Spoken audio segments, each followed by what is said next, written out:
মেয়েদের সম্পর্কে একটা গুরুত্বপূর্ণ তথ্য কি জানেন? যে আপনি তাকে যা বলবেন সে আস্তে আস্তে তাই হতে থাকবে। কি বিশ্বাস হচ্ছে না? এই যেমন ধরেন আপনি তাকে বললেন যে তুমি দেখতে কিন্তু ভারী মিষ্টি, তখন সে পরিপাটি হয়ে নিজেকে আরো গুছিয়ে রাখা শুরু করবে। আপনি যদি তাকে ভালো বলেন সে আরো ভালো হতে থাকবে।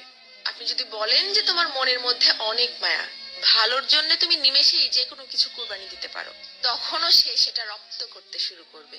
কিন্তু যখনই আপনি তার খুঁত ধরা শুরু করবেন, তার ছোট ছোট ভুলগুলোকে বড় বানিয়ে তাকে সবার সামনে অপমান করে ছোট করবেন, সে এটা পারে না, সে ওটা করে না, সে একজন বেয়াদব, সে একজন অসভ্য, মুখে মুখে তর্ক করে, সে একজন মারাত্মক রাগী তেজি জিদ্দি মহিলা, এ ধরনের কথাগুলো যখন তাকে কষ্ট দিয়ে বলবেন, সে কিন্তু আস্তে আস্তে তাই হতে থাকবে। কারণ তখন সে ইতোমধ্যেই জেনে গেছে যে আমার আর ভালো কিছু প্রকাশ করার মতো কিছু নেই। সবার সামনে যেহেতু আমি খারাপ হয়েই গেছি, তো আরো খারাপ হয়ে যাই, তখন আর সে কোনোভাবেই কারোর সামনে নিজেকে সঠিক প্রমাণ করার প্রয়োজনীয়তা অনুভব করবে না। সে ধরেই নিবে যে কেউ আমাকে ভালো বললে ভালো, আর না বললে আরো ভালো। কে বুঝলো বা বুঝলো না এটা নিয়ে আর মাথায় ঘামাবে না। এটুকু তার ঠিকই বোধগম্য হয়ে যাবে যে আমি সবাইকে সম্মান দেখিয়ে লাইনের পেছনেই দাঁড়াই।